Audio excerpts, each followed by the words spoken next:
meetings to discuss the right response here. A lot of teams around the country have been deciding and discussing what to do. What was your reaction to all of this yesterday? Well, it took me back to 2016 when Colin Kaepernick first took that knee and the pressure that we all felt in the locker room, in the NFL locker room.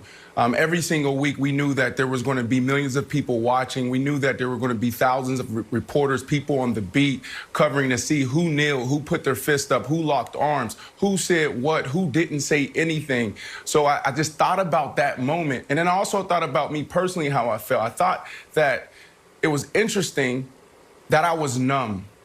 And I really didn't understand and I didn't get it, because this was something, and this has been something that's been going on for a very long time. And it's one of those things where it's like, well, what is he talking about? You know, we all know this. You know, this is typical.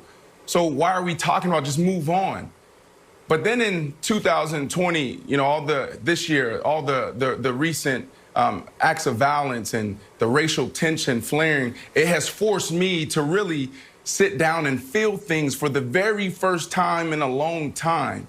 And, you know, when we hear about these NBA players talking about possibly not playing, I can only imagine the pressure and how they may feel. But I would say this, that they're doing a very good job, you know, because there's a lot of people that are feeling different things. I know for me personally, I'm forcing myself to have these uncomfortable conversations. I'm forcing myself to watch the news. I'm forcing myself to watch those clips, because now is the time to have these discussions.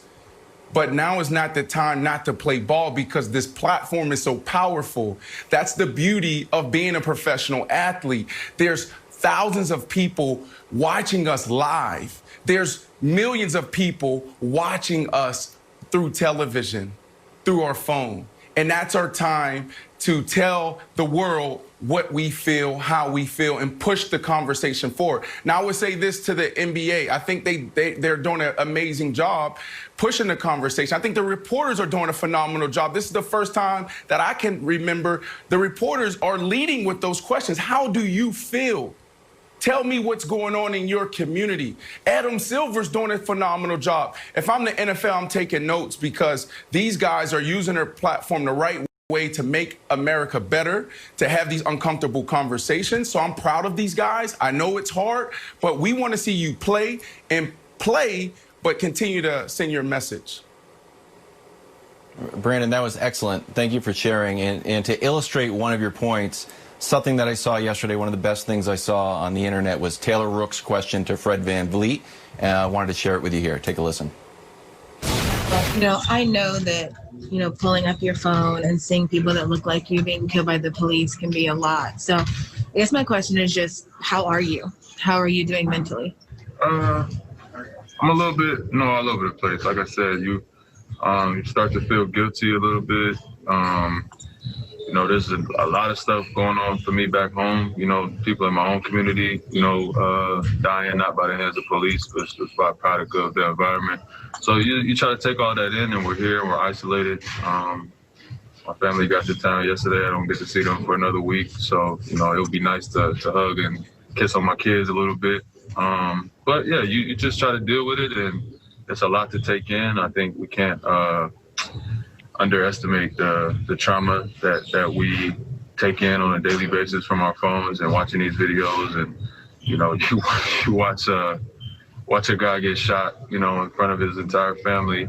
And then right underneath that video is somebody saying, hey, well, he should have just listened to the police. So like you take all that in, whether you register it or not, whether you realize what you're looking at or not, like you're taking that in, and that depreciation of life and you know, kind of you get numb to what you're looking at, and you almost start to question yourself, like, damn, like maybe he should have listened, and you start to think like, and then you snap back to reality, like, no, that's not right. So it's a lot of emotions to take in. You just try to stay level-headed and bounce ideas off of, you know, we got a tight group here. So like I said, we had a chance to speak this morning, and however you see fit to get that out, you do. But it's a lot, and we're in the middle of it. I mean, it's fresh.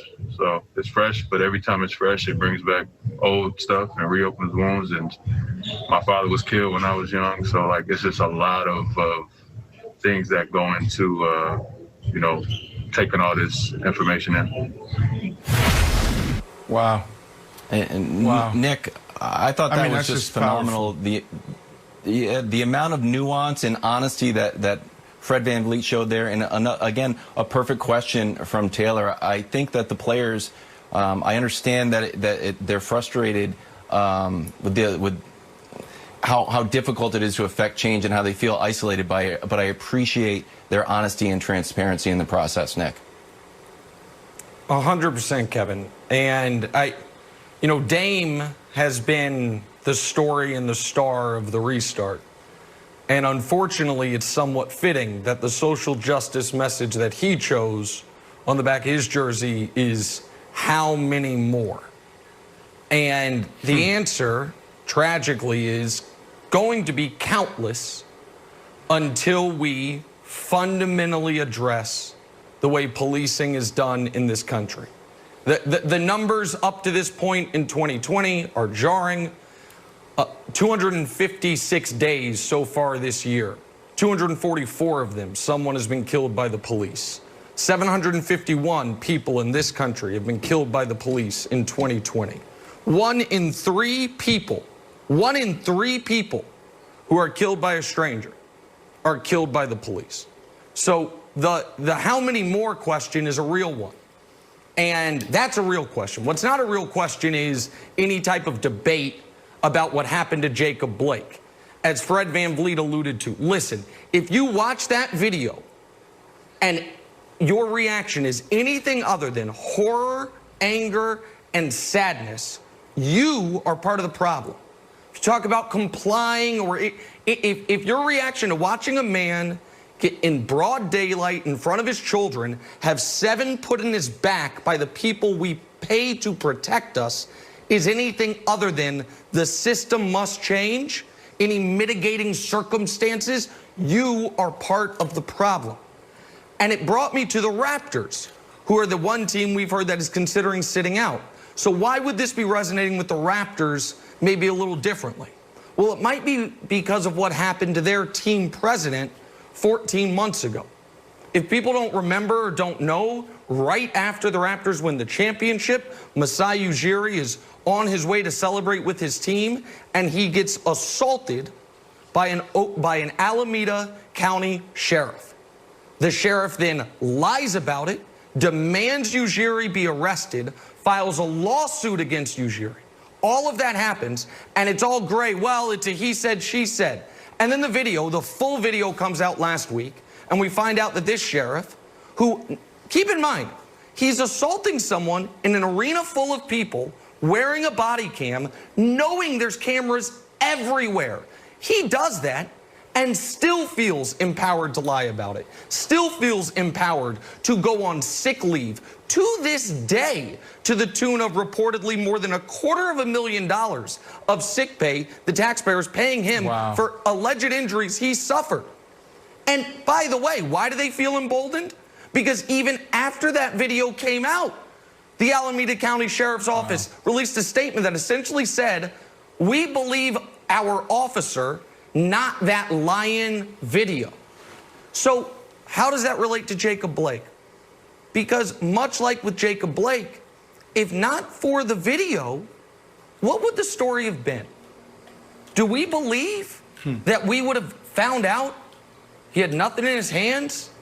He got 7 put in his back in front of his kids? That what actually happened would have been the statement? Or that it would have been much like, I would imagine, countless numbers of that 751 I mentioned. There's no video, so it's whatever the cop says happened is what the story is going to be. So to bring it back to how many more, until we fundamentally change policing, the answer is going to be too many to count. And unfortunately, Brandon, for many people, they're not going to have the video so the nation can see what really happened to them. Jenna, before you go, let me just piggyback off of that really quick. It takes me back to 2016, again, with the weight of the word. One of the things that I found disturbing back then was